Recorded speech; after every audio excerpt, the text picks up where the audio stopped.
abilities. They've cut funding for Indigenous education that was mandated by the Supreme Court of Canada and the treaties. I wonder if my honourable colleague can talk about the hypocrisy from these Liberals on Indigenous funding. Thank you.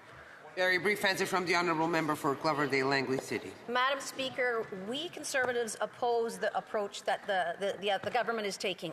A new bureaucracy doesn't hold anyone to account. It shields ministers from responsibility. Instead of fixing delays, the government creates another office to talk about the delays. That's not progress, and it adds a whole lot more cost. Statements by members. Déclaration de député. The honourable member for Ottawa Centre. The honourable member for Ottawa Centre. Thank you very much, Speaker. It was my absolute honour to participate in the Tree of Hope ceremony organized by the Ottawa Aboriginal Coalition. This is an important event to raise awareness about the ongoing crisis of missing and murdered Indigenous women, girls, and Two-Spirit people. It was a procession beginning at the Ottawa Police Station, leading to Ottawa City Hall, and finishing right here at Parliament Hill. Along the way, lighting red lights in trees as a reminder of the lives lost and as a call to action to support and protect Indigenous women, girls, the 2S LGBTQI+ community members. Speaker, thank you to the elders and the Ottawa Aboriginal Coalition for hosting this important event and for their continued leadership to advocate on behalf of the urban Indigenous community in our city. Miigwech. The honourable member for Vernon, Lake Country, Monashee. Madam Speaker, nestled deep in the mountains of my riding lies the historic town of Sandon, British Columbia. Once a thriving silver mining hub and the first community in our province where every citizen had access to electricity. At its heart stands the Silversmith Power and Light Plant, commissioned in 1897 and still humming along today, using equipment made when horses were still our primary mode of transportation. Now in its 128th year of continuous operation, it remains Canada's oldest hydroelectric facility, producing clean, renewable energy that can power almost 500 homes. For decades, Hal Wright and his family have dedicated their lives to preserving this extraordinary piece of Canadian history. Through their stewardship, Sandon remains not just a ghost town, but a living symbol of resilience, motivation, and heritage. Thank you.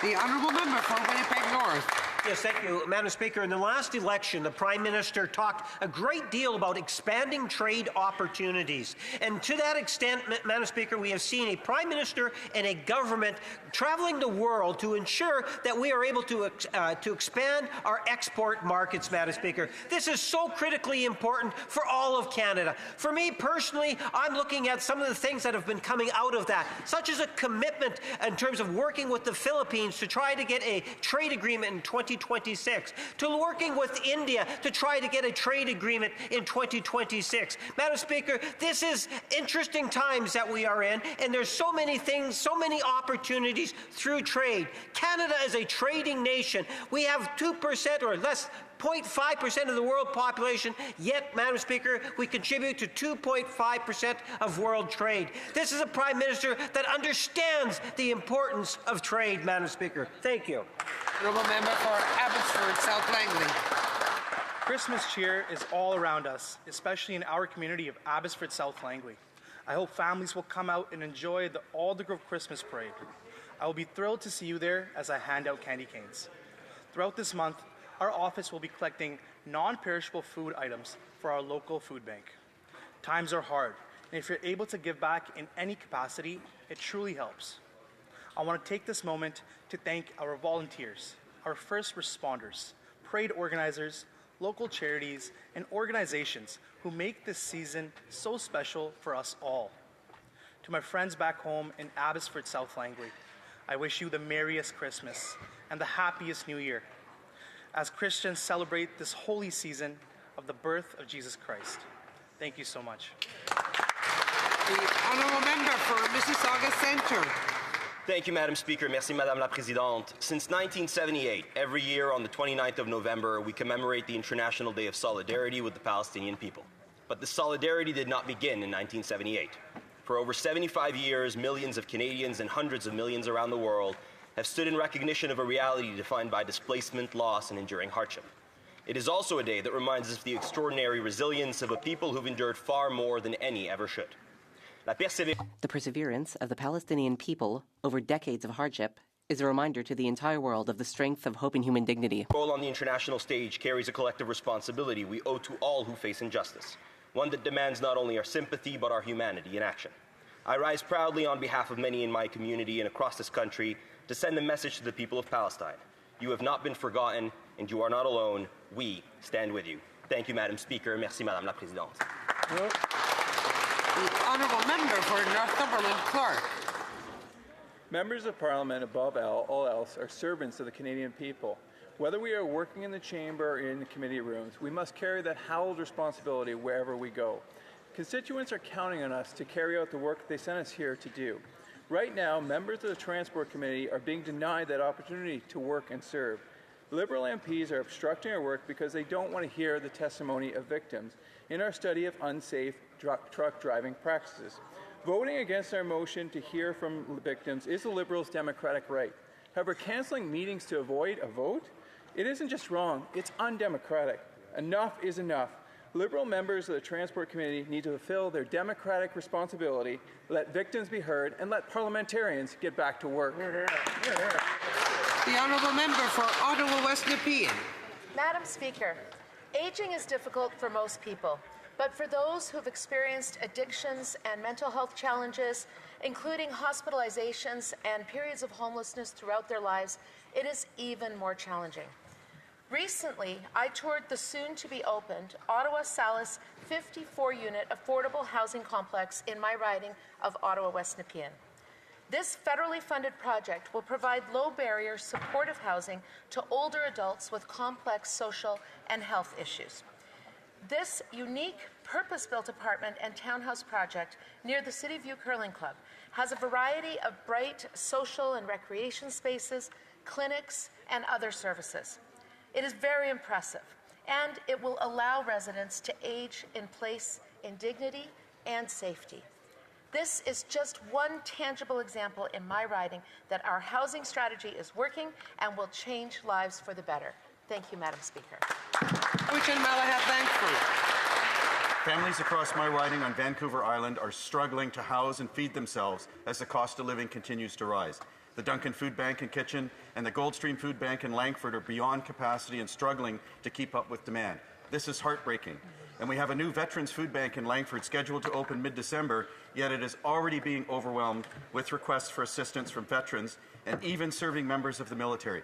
This is heartbreaking. I've risen in this House multiple times to fight for vital industries like fisheries and forestry that are in dire situations, facing shutdowns that will kill jobs and force even more people to food banks.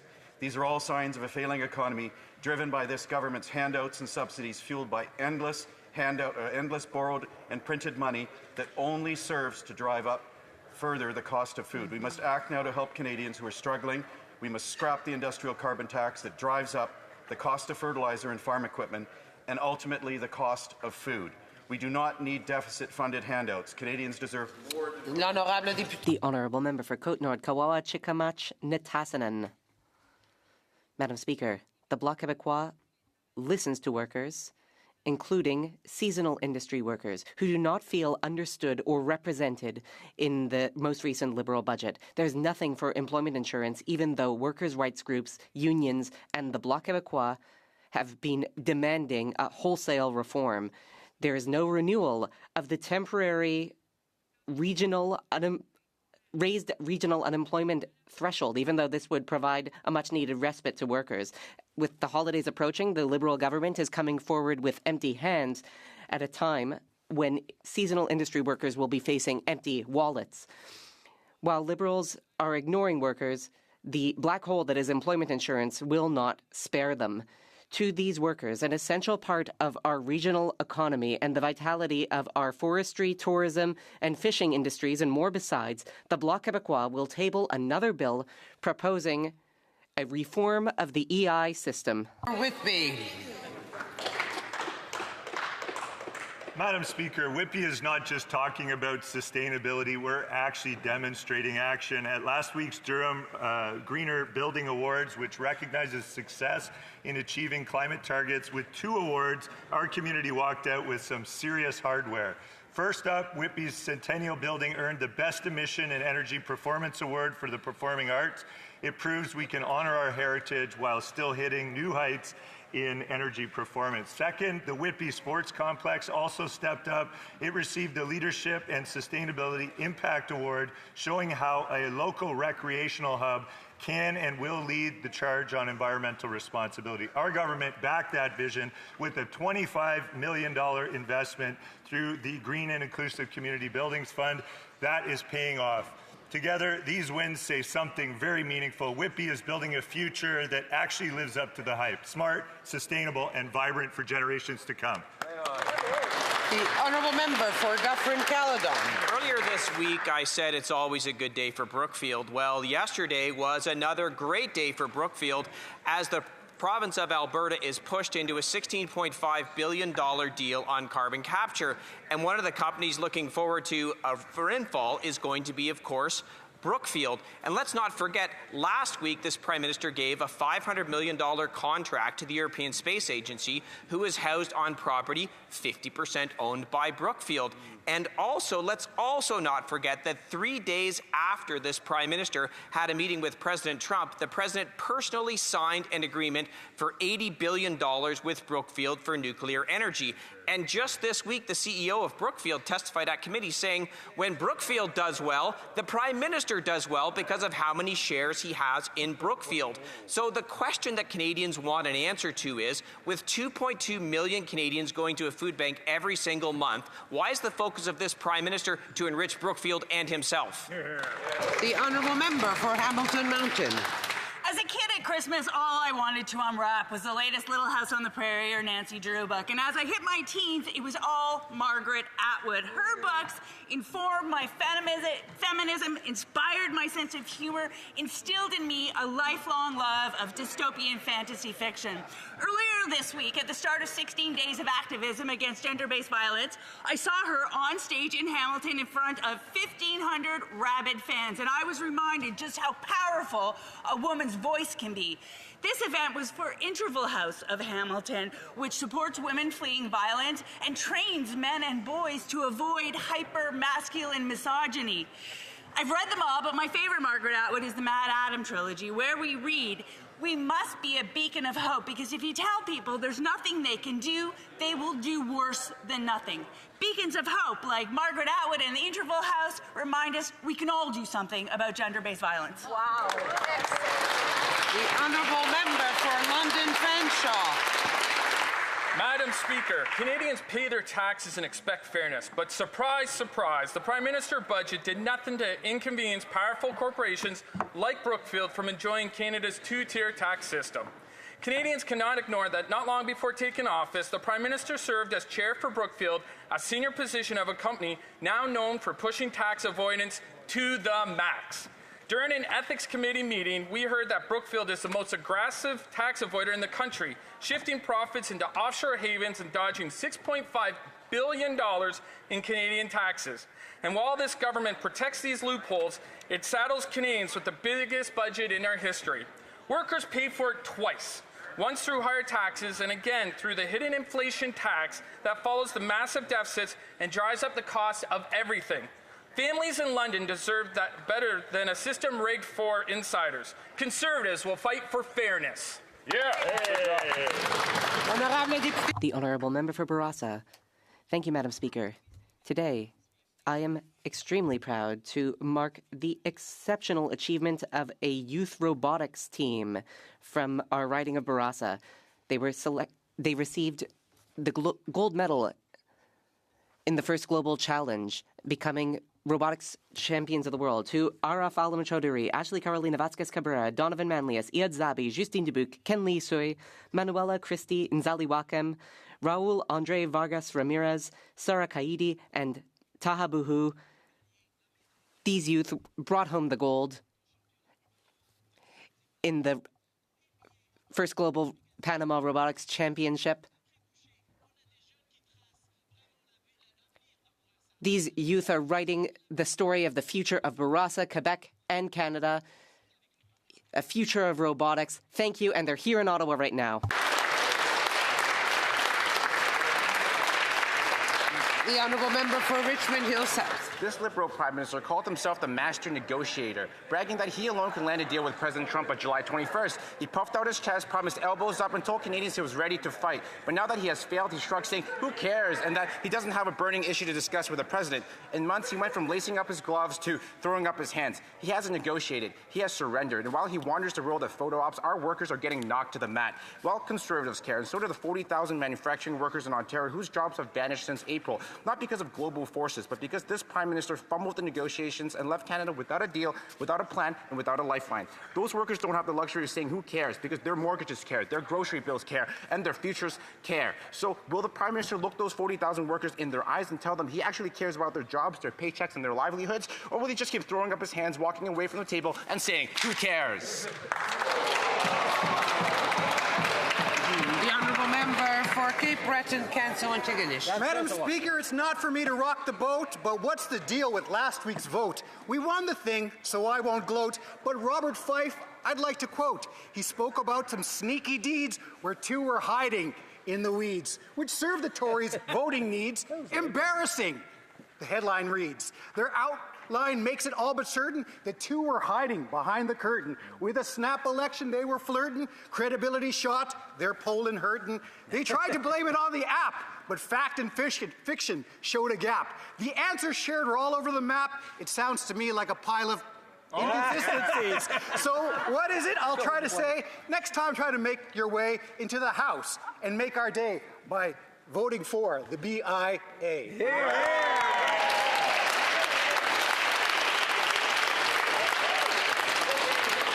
Oral questions. Questions orales. L'honorable député de Mégantic. The honourable member for Mégantic, l'Érable, Lobinière.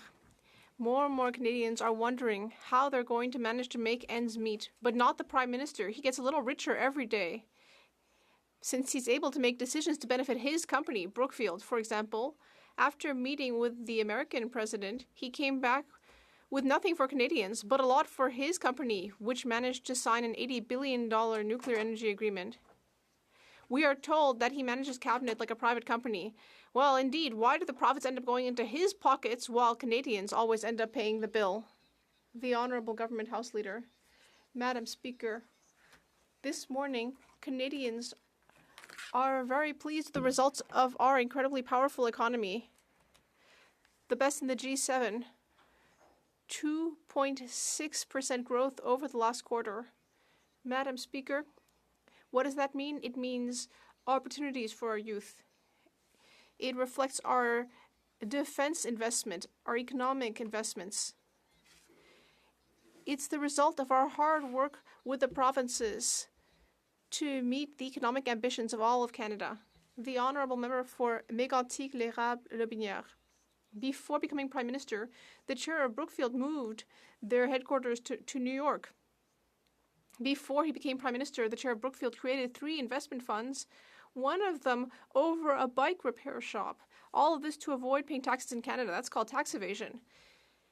And the former chair of Brookfield, now that he's Prime Minister, is raking in the profits by taking government decisions that favor his own company. Why does he continue to act like the chair of Brookfield, placing his interests ahead of those of Canadians who are picking up the bill? The Honourable Government House Leader. Madam Speaker, I sympathize with the official opposition because they don't have any idea what to do in this situation.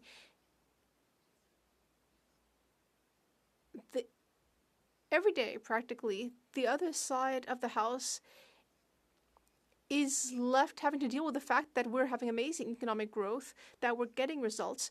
For example, this morning we heard 2.6% growth over the last quarter. That means jobs. That means rural economic development. The results are in, Madam Speaker. We are building Canada strong. Prime Minister's trust may be blind, but the math is not. This week, we found out from Brookfield's chief operating officer that the Prime Minister stands to make millions in carried interest payments from his company's success related to climate and infrastructure schemes that he set up. Many, if not all, of the public financial instruments, funds, and policies the Prime Minister started pushing when he was pulling Trudeau's strings as his economic advisor in 2020 align with Brookfield's strategy and success. How is it ethical when the Prime Minister is using the power of his office to benefit him and his company? The Honourable Minister. Mr. Speaker, yesterday I met with the operating engineers all across the country who came to talk to me about the investments we're making in building Canada strong. And Madam Speaker, they're so excited about the work for their members. And as the proud mother of an operating engineer, I couldn't be more thrilled as well. These are great jobs for young people, for tradespeople all across the country. This is how you build a country strong, Madam Speaker. You invest in the workers of today and tomorrow. The Honourable Member for Barrie South Unister. Brookfield COO also confirmed that the umbilical cord between the Prime Minister and his company will stay attached until 2034 because the fund the Prime Minister set up will mature then. That means if it does well, he does really well. But here's the problem. He knows full well what's in his blind trust and is using the power of his office to promote policies that benefit his company and him.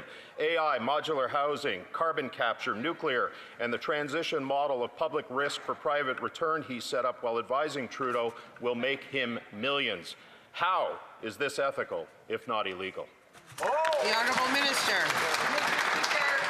Canada's GDP growth last quarter was 2.6%, blowing out the economist's projections, Mr. Speaker.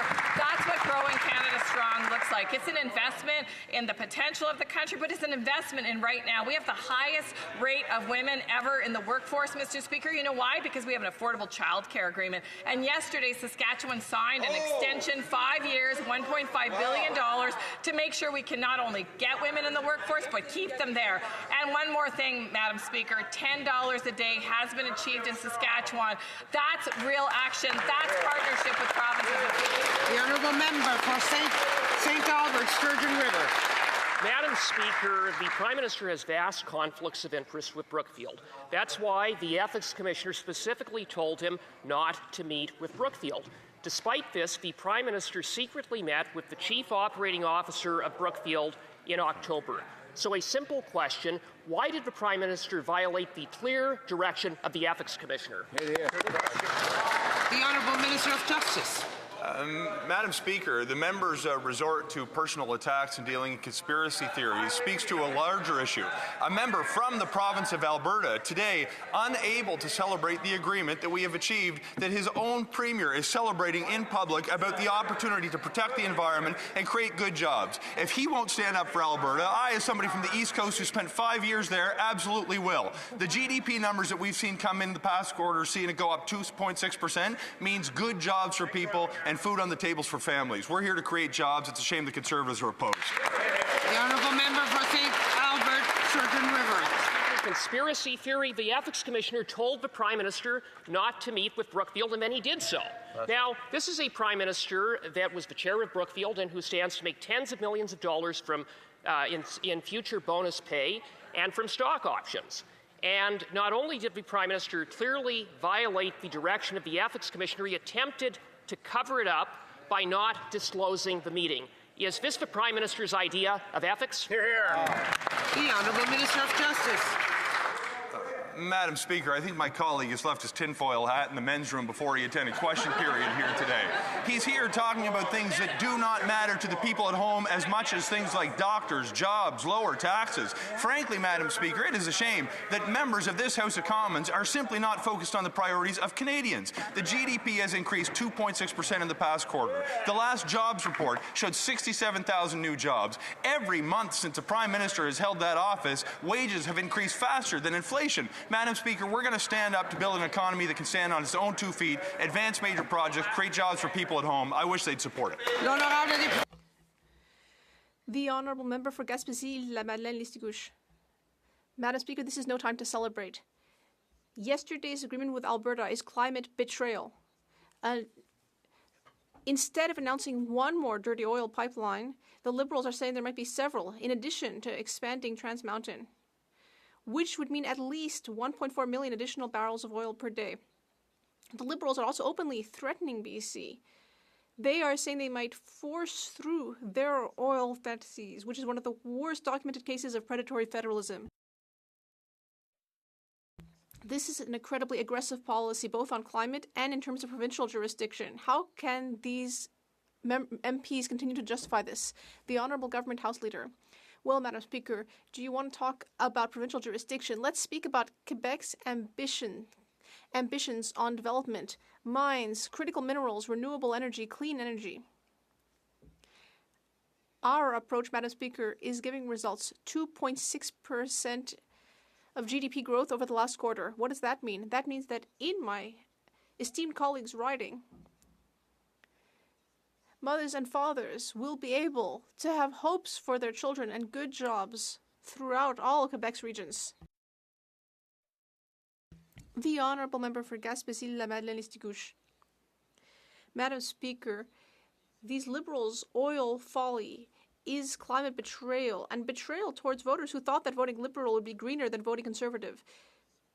It's a betrayal towards Liberal members who ran on green values. It's a betrayal towards victims of the increasingly frequent natural disasters. These victims were hoping that elected officials would be held accountable. So the real question isn't why the member for Laurier-Sainte-Marie left cabinet. The real question is, how do the other Liberals manage to justify staying in this government? The Honourable Government House Leader. Madam Speaker, we stand strong on this side of the House. Why? Because, unlike the Bloc Québécois, we will stand up to our election promises. We promise to build Canada strong. We promise to respect provincial jurisdiction and to cooperate with provinces. And yes, Madam Speaker, we promise to reassure all of the mothers and fathers in Canada who are hoping that their children will have an economic future that is as prosperous as ours. That is what we're doing. We're meeting our commitments, and I would invite the Bloc Québécois to do the same. The Honourable Member for Côte-Nord, Kawa-Chikamat-Nitassinan. Madam Speaker, Quebecers know very well what it's like when Canada decides to completely ignore a province's needs.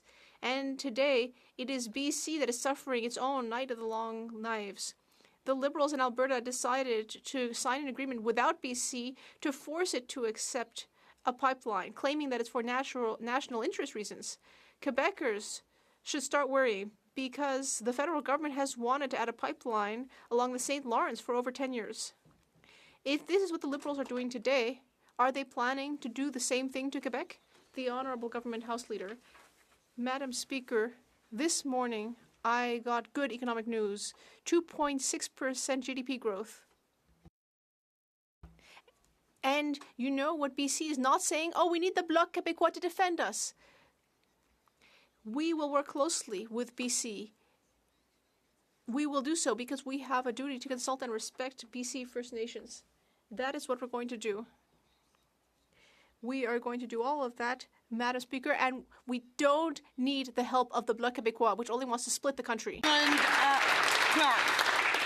The Prime Minister's priorities are clear. He has gone from elbows up to putting his hands in the air and saying, who cares when it comes to negotiating for Canada. However, he's still working hard for the interests of Brookfield. Right. We learned in the recent budget that the Liberals are giving $500 million to the European Space Agency. Unreal. Guess who owns 50% of the UK campus where those funds are going? You guessed it right, Brookfield. Oh, no. Why does this Prime Minister continue to put his financial interests above the interests of Canadians? Brookfield strong. The Honourable Parliamentary Secretary. Madam Speaker, let me remind the member that we are doing very, very well. We woke up to tremendous news this morning, and he can rest assured that our government is entirely focused on building on our economy and on supporting industries and workers that require our help. We were elected to build Canada, and that's exactly what we're doing. Thank you, Madam Speaker. Member for Northumberland Clark. We continue to hear these old, tired lines from the so-called new government. They tell us again and again, Canadians have never had it so good. Here's the reality. Food bank usage is at record rates, over 2 million per month. Meanwhile, Brookfield stock has gone up by over 20% since the Prime Minister got elected. Maybe that's just a coincidence. Why do Canadians have to continue to suffer while Liberal elites get wealthier and wealthier? Brookfield strong. The Honourable Parliamentary Secretary. Madam Madam Speaker, let me remind the member who comes from the same province that I do that we're actually helping invest in Darlington New Nuclear Project in Bowmanville. It's a project that is going to build 4 new small nuclear reactors, the first of its kind in the G7. It's going to provide clean, reliable electricity to power 1.2 million homes. It's going to reduce our carbon emissions, and it's going to create 18,000 good-paying, quality jobs for the people of Ontario. Madam Speaker, why don't the members opposite get on board and support a plan that is actually growing our economy 2.6% this year? Honourable member for York Durham. To get elected, the Prime Minister promised to negotiate a win. But now that the election is over, he says, who cares? Canadians were promised a Churchill, but what we got was Chamberlain. He appeased the U.S. president by dropping the digital services tax. He appeased the U.S. president by withdrawing our softwood lumber challenge. But appeasement didn't get us any trade peace. We thought we got nothing, but in fact, he just got nothing for Canadians. Brookfield got an $80 billion nuclear deal. Is that coincidence or cause and effect? Why does it appear that this Prime Minister continues to put his private interests ahead of those of Canadians? The Honourable Parliamentary Secretary. Madam Speaker, it is really challenging to take the Conservatives at their word when they're trying to purport to care about Canadians. I mean, they vote against everything, even with the word care in it. Dental care, child care, pharmacare, even health care infrastructure to build hospitals in my community in Durham region where that member is from. They won't even support that.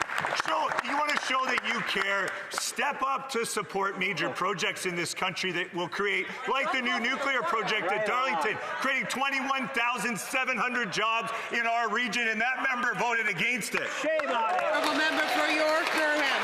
Order! Canadians and Conservatives care about the integrity of the highest office in the land, the Prime Minister. The conflict of interest rules are clear for members of the House. They are to arrange their private affairs in a manner to avoid real or apparent conflicts of interest. An $80 billion nuclear deal for Brookfield, $500 million to the European Space Agency to benefit Brookfield, undisclosed meetings with Brookfield executives. These raise serious issues of conflict of interest.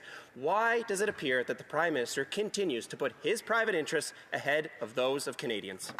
The Honourable Parliamentary Secretary. This member would rather question the loyalty of our Prime Minister, who is securing deals all around the world to drive investment into Canada, to protect jobs, who's stepping up with packages of support for tariff-impacted industries. This member won't even stand up to support a hospital in Durham region with the healthcare infrastructure funding that we put in the federal budget. He won't stand up to support a major project that will provide 1.2 million homes in our region with clean energy and 21,700 jobs. How can he say he cares about anybody but himself? The Honourable Member for Montmorency Charlevoix. It's Black Friday, but no deals for Canadians. This week we learned that the Liberals gave $500 million to the European Space Agency, which is 10 times more than the former agreement under Justin Trudeau. And who holds 50% of that campus? Brookfield does. Once again, the Prime Minister is placing his own interests above those of Canadians. Or in fact, he's harming Canadians. He's harming investment here in the country. And he's harming jobs in Quebec and Canada. Why can't this Prime Minister place Canadians above his own interests? The Honourable Parliamentary Secretary. Thank you, Madam Speaker. It's pretty simple, Madam Speaker. Everything we're doing is to help Canadians. The Conservatives are trying to pretend they care about ethics to distract people from the real work we're doing. In the budget, there is a series of measures that will help our economy and workers. Ports, roads, work with Hydro-Quebec to increase their production, mines, jobs. That's what it means to build Canada strong. Let's stop trying to distract people and let's work on what really matters. The Honourable Member. Madam Speaker, the devil is in the details. Yesterday, the Liberal government made a number of announcements in Alberta, and the Prime Minister once again found a way to benefit himself. He announced a carbon capture program. But who holds the technology for that type of mega project? Brookfield does. When Brookfield makes money, so does the Prime Minister. Why is it that every time there's an announcement, it seems that the Liberal government is going to look at the list of Brookfield's projects to pick and choose its own projects. The Honourable Parliamentary Secretary. Well, Madam Speaker, what I would tell my colleague is that we are working closely with all provinces and sectors. This government was elected to build a strong economy, a sustainable economy, and a future for our children. And the proof that our approach is working is that today our productivity is going up. That's great news, Madam Speaker. Our policies are working, and I would ask our colleagues to join us and vote in favor of these measures. For Richmond Hill South. Every time this Prime Minister talks trade, it seems to be closing deals for his old firm Brookfield, while Canadian workers and taxpayers are left out in the sidelines. He went to Washington, and Brookfield walked away with an $80 billion nuclear deal. He went to London, and Brookfield got over $500 million for the European Space Agency. He hosted Swedish royalty, and Brookfield announced an AI deal with Sweden. Now he's forcing Alberta to pour billions of taxpayer dollars into carbon capture just to get a pipeline, exactly where Brookfield holds major stakes. So when this Prime Minister said he will build at a scale and speed not seen in generations, did he really mean just for Brookfield and not for Canadians? The Honourable Minister. Madam Speaker, it appears that my honourable colleague has not really been cognizant of what the Prime Minister's been doing. $70 billion, Madam Speaker, and a financial commitment of investment from the UAE. We can also list the Philippines, Indonesia, Germany, Thailand, the Philippines, India. These are the trade deals that we're embarking upon, Madam Speaker. On the other side of the House, what are they focused on? Issues that Canadians are not going to benefit from. We are here for Canadians, building Canada strong. Honorable député de Beauharnois. The Honourable Member for Beauharnois, Salaberry-Soulanges, Huntington. Madam Speaker, we are shocked by what we've heard from the new Minister of Natural Resources. Yesterday, while he was commenting on the departure of the Minister of the Environment, he said that those who care about what the Liberals are doing on oil are simply nostalgic for the past and looking for silver bullets. Apparently, caring about the environment means you're just nostalgic. It's very concerning knowing that this is someone who is close to the Prime Minister. They've been close ever since they were both young bankers at Goldman Sachs. So is it true that for the Liberals, fighting climate change is just a matter of nostalgia? The Honourable Government House Leader. Madam Speaker, the Minister of Natural Resources was referring to the fact that the current economic situation has just changed. I think that all Quebecers understand very well that we are in a new era. Our trade relationship with the U.S. and the entire world has changed. So that means that we have to secure our economy. We have to work with the provinces. We have to meet our economic objectives. We have to launch big renewable energy projects, critical mineral projects in Quebec. We said we would build the country, and that's what we're doing. The Honourable Member for Beauharnois, Salaberry-Soulanges, Huntington. Madam Speaker, what I'm hearing is shocking. The same minister also said that any Liberal colleagues who are concerned about this are just naive Boy Scouts, according to the Toronto Star.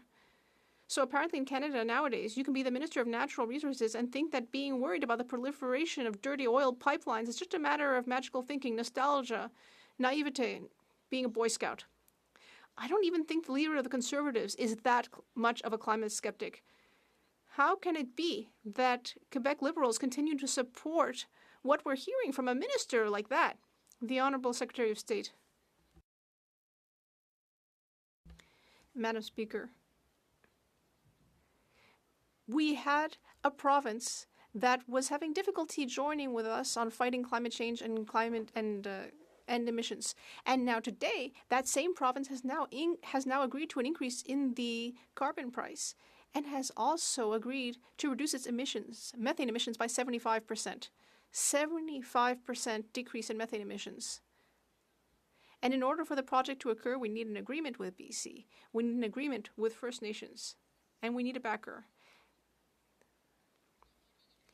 The Honourable Member for Beauce. Madam Speaker, the U.S. has brought in devastating tariffs, 45% on Canadian softwood lumber. And recently the Prime Minister was asked if he had spoken to Donald Trump about trade, and he said, "Who cares?"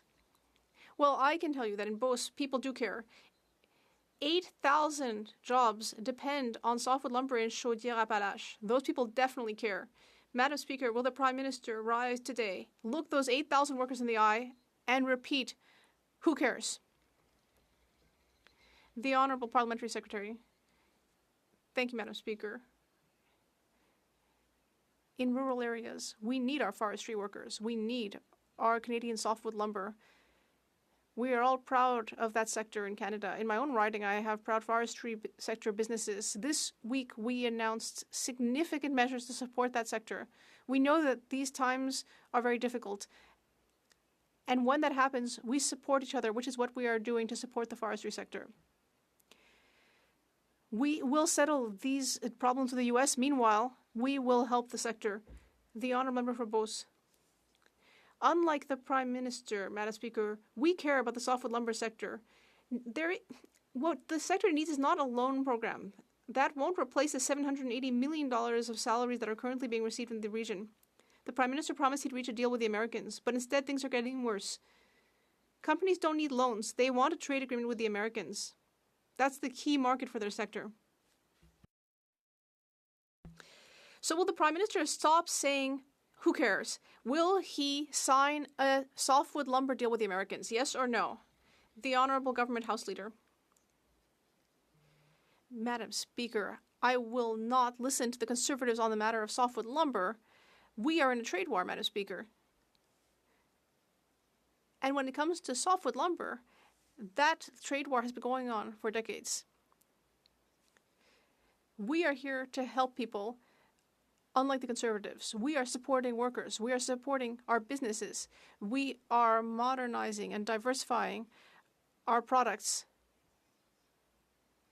And we are ensuring that Canadian softwood lumber is used in our major housing projects in Canada. That's what we're doing. Prince George. In 2006, our Conservative government negotiated an end to the longest softwood lumber war. We negotiated a 10-year agreement with a 1-year grace period, which this government squandered. These Liberals have failed to do this in 10 years. 10 years! Thousands of jobs. Over 30 mills closed in the province of British Columbia. The Prime Minister ran an entire election on a false premise that he was a man with a plan, that he could get the job done.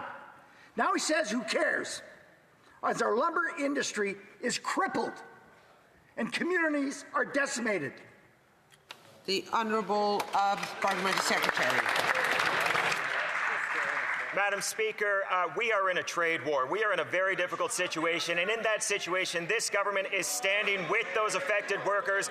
We are moving heaven and earth to help them. We just announced another $500 million of supports 2 days ago. The member is fully aware of this, and we are open to more ideas for more supports. Now, we had a take-note debate the other night. I asked the Conservative members for their ideas. Do you want to know how many ideas I got from them? Zero. How about we get some ideas on the table? We are happy to support. We are happy to work with you to support. Let's get some ideas on the table. The Honourable Member for Caribou Prince George. He wants a flipping idea of what to do. Get a flipping deal done. 10 years. 10 years. 10 years. Madam Speaker, another week, another mill closure in my riding. That's 100 direct and indirect jobs lost. That's hundreds of thousands of taxes for our municipalities. That's $1 million of taxes from our community of 100 Mile. Do you want to know who matters, Madam Speaker? It's the families that lost their jobs. That's who matters. Get their job done. Get agreement. Will the Prime Minister come to our region, tell them, look them in the eyes and tell them that they don't matter? The Honourable Parliamentary Secretary. Madam Speaker, helpful ideas like just get a deal done are not going to get the deal done. We need ideas. We need support for workers, the workers you and I both care about. How about we work together to help this industry instead of these histrionics in the House? How about that? The Honourable Member for Oshawa. Clapping for Mr. Speaker, the Prime Minister was asked whether he had spoken to Trump about trade, and guess what he did? He brushed off the question saying, who cares? He may not think it's a serious matter, but Conservatives do, and so do auto workers in Oshawa and across Ontario and Quebec who are seeing their jobs disappear. Thousands of auto jobs are leaving Canada, and workers justifiably feel their jobs don't matter because this Prime Minister said so. So if the Prime Minister won't fight for Canadian auto workers, then who is he fighting for? Brookfield? Honourable Parliamentary Secretary. Madam Speaker, I would like to ask this member what she cares about. Does she care about health care, access to critical care and health care in our region? Because she voted against Budget 2025, including the Healthcare Infrastructure Fund, which will fund hospitals and healthcare facilities all across Canada, including in Durham region. Does she care about 21,700 jobs at the new nuclear project in Darlington? Because she voted against that as well, Madam Speaker. It's clear that she doesn't care about our region. The Honourable Député de Terre. The Honourable Member for Terrebonne. Madam Speaker, NATO has long been a cornerstone of international rules-based order that has delivered peace and stability since the Second World War. Next week, our allies and partners will meet in Brussels to address the conflicts and challenges facing our alliance.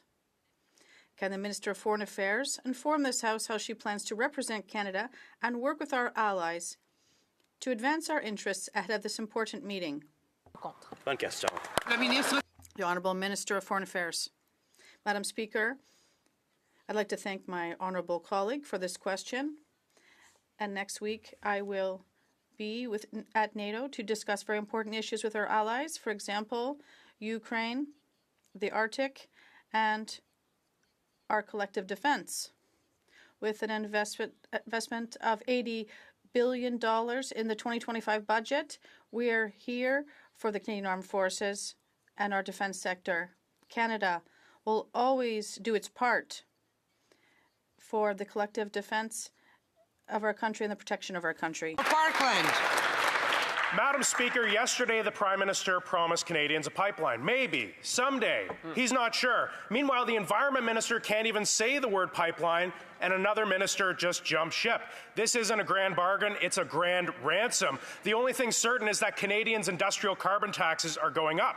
Canadians have sacrificed a lot, and all we've received so far are vague Liberal promises. Will the Prime Minister tell us what year we will see shovels in the ground on a new oil pipeline to the West Coast? Hear, hear. The Honourable Leader of the Government in the House. Madam Speaker, we had yesterday a very comprehensive display of meeting the ambitions and meeting the moment in Western Canada, in Alberta, making sure that we have a better path to fighting climate change, a higher price on industrial carbon. Premier Smith has signed on to a radical set of new measures to make sure we have clean electricity, to make sure we build data centers, to make sure we build nuclear energy. And you know who's going to do all that? Canada's building trades people, the men and women of Canada's building trades. We're going to be building Alberta strong, building Canada strong. The Honourable Member for Parkland. Thank you, Madam Speaker. Notice he didn't say pipeline. As part of the Great Ransom, taxpayers will be required to invest billions to pump air into the ground. Meanwhile, by pure coincidence, I'm sure, the Prime Minister's company, Brookfield, is the largest investor in carbon capture company Entropy. The Prime Minister is using taxpayers' funds to underwrite his company's investments.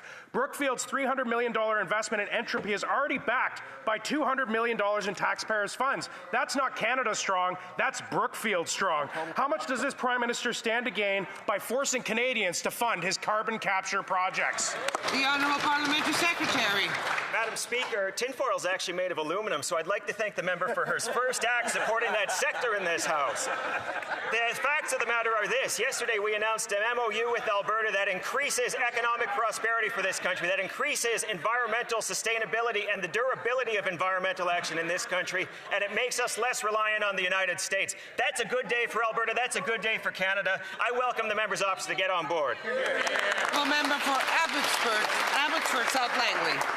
Madam Speaker, this week we saw reports that the BC Liberal caucus is seething, anxious, and angry of the Prime Minister's pipe dream to the Pacific Coast. To keep them quiet, he even gave the BC Premier a veto on the project and will increase the industrial carbon tax that will only make everything worse. When the Prime Minister said he would build at a scale and speed not seen in generations, did he mean taxes, not projects? The Honourable Parliamentary Secretary. Madam Speaker, yesterday was a great day for Canada because it got us onto a better course of action and more common ground and confederation between Alberta and Canada, which will also lead to a better course of action across the entire country.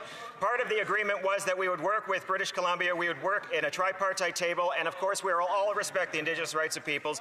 This is great for Canada, this expands our markets, this expands our economy, and this makes environmental action more durable. The honourable member for Abbotsford South Langley. Madam Speaker, families need stronger paychecks and affordable energy. But instead building pipelines to the Pacific, the Prime Minister gives us more paper, more delays, and more vetoes. The MOU guarantees nothing except 7 months of waiting and 2 years of federal studies. When will the Prime Minister finally get out of the way, give Canadians a firm construction date for the West Coast pipeline, or will this be another Liberal broken promise? The honourable parliamentary secretary. Thank you very much, Speaker. This Prime Minister is focused on making sure that we're creating good-paying jobs for all Canadians. We are investing and building things like they've never been done before. We're making sure that we diversify our trade, so we're investing in our ports right in British Columbia so that we can export more to other markets like the Indo-Pacific. That is the focus of this government. That is the focus of this Prime Minister. We will not rest until we create good-paying jobs for all Canadians. The honourable member for Similkameen and South Okanagan, West Kootenay. Ms. Speaker, Liberal MPs in BC are telling the media they are, quote, seething, anxious, and angry about a pipeline that would end Canada's economic dependence on the United States. The Liberal caucus is falling apart over this. The Prime Minister must not give his Keep It in the Ground caucus or Premier Evie a veto. Only he has the constitutional and legislative power to approve a pipeline today. Will he ignore the naysayers and approve it today, or will he offer more delay? The honourable parliamentary secretary. Madam Speaker, we're committed on this side of the House to cooperative federalism with the province of Alberta. But we remain committed and we remain respectful of Aboriginal and treaty rights, as well as the free, prior, informed consent of communities entrenched in UNDRIP. And so we're going to continue to respect these rights. It's not only the right thing to do, but it's also the law. The honourable member for Similkameen and South Okanagan, West Kootenay. Madam Speaker, let's be clear what was signed yesterday. A memorandum that will hike the industrial carbon tax, and in exchange, the Liberals will allow a pipeline proposal to be further studied for the next 2 years. There are no timelines for approval, and many Liberals are demanding that the timelines be never. This Liberal caucus is divided. Will the Prime Minister ignore them, forget the tax hikes, and just approve a pipeline today? Or is this pipeline a pipe dream? Yeah. The honourable parliamentary secretary for the Minister of Immigration. Madam Speaker, the slogans continue on the other side. What is lacking is seriousness. They condemn a decision signed by the Premier of Alberta. Yesterday was a great day for Alberta and for Canada. This government was elected on a policy vision to ensure more jobs in this country, economic stewardship, and environmental stewardship at the same time. We will maintain that vision from start to finish. I invite the member to join us. The honourable member for Vernon Lake Country, Monashee. Madam Speaker, we hear that the BC Liberal caucus is, quote, seething, anxious, and angry about a possible pipeline, so the Prime Minister is appeasing them by hiding behind the provincial NDP like Brookfield hides behind Caribbean tax laws. After 9 years of Liberal energy mismanagement, Canadians want a pipeline. Will the Prime Minister do his job, stop the political games, and immediately get shovels in the ground on this oil pipeline? The honourable parliamentary secretary. Madam Speaker, the far-reaching Memorandum of Understanding with Alberta includes a number of timelines. I invite the members to read it. By July 1st of next year is when a pipeline proposal will come from the province of Alberta. There are timelines, and we are seeing that not just talk about pipelines, but talks about AI data centres, nuclear energy, many ways we can grow the Canadian economy in a clean way, in a big way, in a way that doesn't rely as much on the United States of America. This is a good day for Alberta. This is a good day for Canada. I invite the members opposite to get on board. The honourable member for Cloverdale, Langley City. Madam Speaker, the Liberal government isn't just divided, it's cracking. BC Liberal MPs are publicly venting Unnamed ministers are warning of serious problems, and now their Quebec lieutenant has walked out of cabinet entirely. But while the Prime Minister struggles to hold his team together, Canadians are left paying the price. We sell almost all our oil to one customer, the U.S., because we have no pipeline to the Pacific. When will the Prime Minister stop putting political damage control ahead of the national interest and give us a date when the pipeline will be built? The Honourable Minister of Justice. Madam Speaker, the Liberal caucus is only cracking open wide enough to welcome Conservatives to come join us. My honourable colleague would like a date for a pipeline to the West Coast. How about May of last year when the Trans Mountain expansion got new Canadian products to markets, which is driving up the price of Canadian resources? The Conservatives have failed to get anything built when they were last in government because they ignored the role of provinces, because they ignored the rights of Indigenous peoples in this country.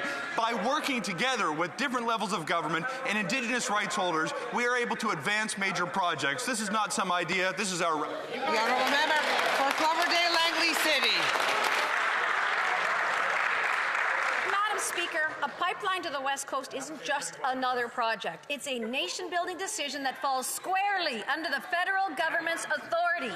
Canadians expect the Prime Minister to act, but instead, he's given the NDP Premier of BC a veto in an effort to manage the uproar in his caucus, a caucus that's now losing senior ministers over the issue.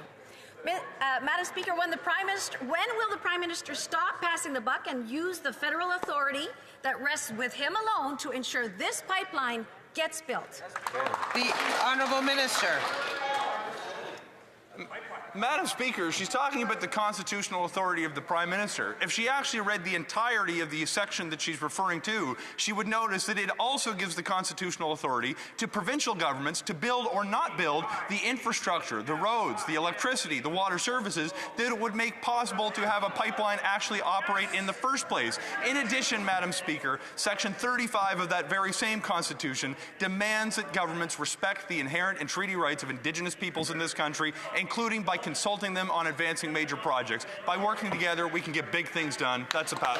The Honourable Member for Dartmouth Cold Harbour. Madam Speaker, Atlantic Canada is a culture of innovation, and my riding of Dartmouth Coal Harbour is home to leading ocean technology and maritime defence researchers and innovators, many of them located strategically along the shores of beautiful Dartmouth Cove. These companies and partners are driving major advances in ocean tech and strengthening Canada's national defence and security. Can the Minister highlight the work the government is doing to support these important security and defence initiatives in Dartmouth Coal Harbour? The Honourable Minister of Defence. Madam Speaker, I thank this member for his work and for his advocacy for Atlantic Canadian excellence. This past weekend, we announced Canada's first Maritime Defence Innovation Secure Hub, or DISH, at Cove in Dartmouth Coal Harbour. This is a brand new $30 million hub will bring together for the first time defence and security partners, industry, academia, naval operators to develop, to test and transition new maritime technologies. Madam Speaker, from coast to coast to coast, we are investing millions in building up a resilient innovation industry right here at home. Honourable Member for Calgary, Nose Hill. Madam Speaker, millions of Canadians don't have a family doctor, and Canada's emergency rooms are overflowing. But non-citizens who've had their asylum claims rejected are eligible for all sorts of federal health benefits that Canadians aren't, like mental health support and vision care. It's unfair to offer people with no legal reason to be in Canada better federal health benefits than Canadians have access to. Why are the Liberals giving bogus asylum claimants who have no legal reason to be in Canada access to better health services than Canadians rather than simply deporting them? The Honourable Parliamentary Secretary of the Minister of Immigration. Madam Speaker, the member knows very well that those who are not eligible to be here will face the consequences of Canadian law, Mr. Speaker. We trust authorities to carry that out. As for services in this country, we understand that there's been a strain on services and that the immigration system has a part to play in that. What's also at stake, Madam Speaker, is that we put policy on the table to address those issues. A sustainable, responsible immigration system is exactly what we're pursuing to address those service challenges. People with no legal right to be in Canada should not have access to federal health benefits. Right. Yes. The Liberals have given a Dutch Somali national who gave multiple false names and birth dates to immigration officers, have also lied about being in a polygamous marriage, yet another chance to stay in Canada. Lying to immigration officers should immediately invalidate somebody's ability to stay in Canada. The decision to let someone enter or stay in Canada should be made on truthful information. This is a no-brainer. Why are the Liberals rewarding non-citizen liars with the right to stay in Canada? The Honourable Parliamentary Secretary. Madam Speaker, I say this with all due respect. This is the immigration critic for the Conservative Party for almost 10 years. She knows very well that when new information comes in, it can lead to the cancellation of existing visas that allow individuals to be here in the first place. And so when we understand these matters, we leave it in the hands of authorities to address those matters. On this side of the House, we are continuing to be seized with the importance of ensuring a sustainable, responsible immigration system that's focused on the economy from the beginning to end, Madam Speaker. The Honourable Member for Calgary Nose Hill. Well, in that case, the government found out that this person was a polygamist, lied about it, and still let them stay here. So, Mr. Speaker, we also this week heard the Liberals argue against my bill, which would remove the ability of activists, judges, and lawyers to give leniency to non-citizens convicted of serious crimes like sexual assault. And for a non-citizen, being able to stay in Canada should be considered a privilege, not a right. Non-citizens convicted of sexual assault or those who were caught lying about polygamy shouldn't be rewarded with this ability to stay in Canada. They should be removed. It's a no-brainer. Honourable Parliamentary Secretary. The member is or should be aware of the landmark Supreme Court decision of 2013 that says that the courts and judges in particular can take note of the immigration status of an individual, but cannot use that to condition sentencing in a way that would avoid immigration consequences, Madam Speaker. This is not a serious question, Madam Speaker. The point is that if we're going to do immigration policy seriously in this country, we have to make sure that we allow... The Honourable Member for Markham-Southwick. Madam Speaker, Canada has what the world needs and wants. The best educated workforce in the world, free trade agreements with every G7 country, an abundance of natural resources, world-class innovators, entrepreneurs and exporters. And thanks to Budget 2025, Canada will have the lowest marginal effective tax rate in the G7. Unlike the members opposite, I'm proud to have voted in favour of a budget that will boost productivity and attract investments. Can the Parliamentary Secretary remind this House exactly what those who... The Honourable Parliamentary Secretary to the Minister of Finance. Speaker, that the Conservatives will talk down our industries and workers every chance they get. That may help generate clicks and fundraising emails, but it won't build Canada strong. So while they're in the business of saying no, we're in the business of saying yes. Yes to productivity tax deductions for businesses. Yes to making it easier for Canadian companies to invest in machinery, equipment, and technology to help them grow and thrive. Yes to catalyzing investments to supercharge productivity in Canada. When we say yes to Canada and to Canadians, Conservatives say no. Maybe that's why Canadians keep saying no every time the Conservatives... The Honourable Member for Vaughan Woodbridge. So every time the Prime Minister talks trade, it seems Brookfield comes out ahead and Canadians get left behind. Travels to Washington, Brookfield got an $80 billion nuclear deal. Traveled to the UK, Brookfield got money from the EU Space Agency. He hosts Swedish royalty in Canada. Brookfield announces an AI deal even before they land back in Stockholm. Now he's forcing Alberta to put money into carbon capture programs in exchange for a pipeline. And guess who has a major stake in the sector? Brookfield. Madam Speaker, when he said he would build at scale not seen in generations, did he really mean just for Brookfield? The Honourable Leader of the Government in the House. Madam Speaker, on this side of the House, count us a little perplexed as to the approach of the Conservatives in question period today.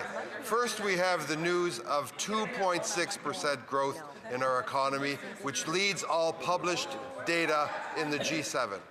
We signed a landmark agreement with the province of Alberta yesterday that will secure an economic future for families, for children, for people looking for jobs and an economic future across the prairies and into British Columbia. Madam Speaker, it is shameful that this Conservative Party sets up their tinfoil hats. Honourable member for Nunavut.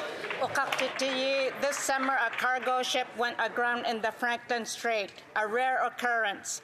With climate change, the Northwest Passage has become more accessible. Nunavut relies heavily on ship diesel, and the risk of damaging the pristine waters is increasing.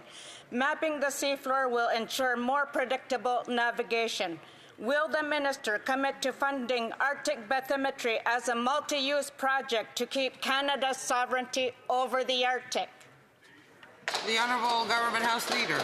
The Honourable Minister of Foreign Affairs. Madam Speaker, with our Arctic foreign policy, we are continually ensuring that the sovereignty and the livelihood of the Arctic is protected. That is why we are putting on the table $80 billion for defense spending. In conjunction with Indigenous peoples, we are going to make sure that we protect the Arctic and we defend the Arctic, and we will do so with our international allies. I'll be traveling to NATO next week to have those. The Honourable Member for Vancouver East. Behind closed doors, without BC and First Nations at the table, the Prime Minister agreed to lift the tanker ban, put at risk the way of life of coastal communities, bring in a new fossil fuel subsidy at the expense of renewable energy and clean technologies, and move Canada further away from its greenhouse gas reductions targets. The Prime Minister says they will not proceed without the consent of BC and free, prior, and informed consent of First Nations. But nowhere is this spelled out in the MOU. Why? The Honourable Parliamentary Secretary. Thank you, Madam Speaker. The Indigenous treaty rights do not need to be spelled out in MOUs. They are inherent. But I do want to talk a little bit about the MOU and what the MOU allows. The MOU allows us to have a durable climate plan, one that moves the effective price of carbon in Alberta from $25 to $130. It allows us to reduce methane emissions by 75%. It allows us to take carbon out of the air through carbon capture, and it does that in a way that says that there are going to be ongoing reviews to make sure those commitments towards net zero in 2050 are maintained. This is great news for the climate, and I encourage everybody in this House. This is the end of oral questions. Affaires courantes. Affaires courantes. Dépôt de documents. Dépôt de projets de loi émanant des... Tabling of documents, tabling of government bills. By ministers. Reports from interparliamentary delegations. Presenting reports from committees.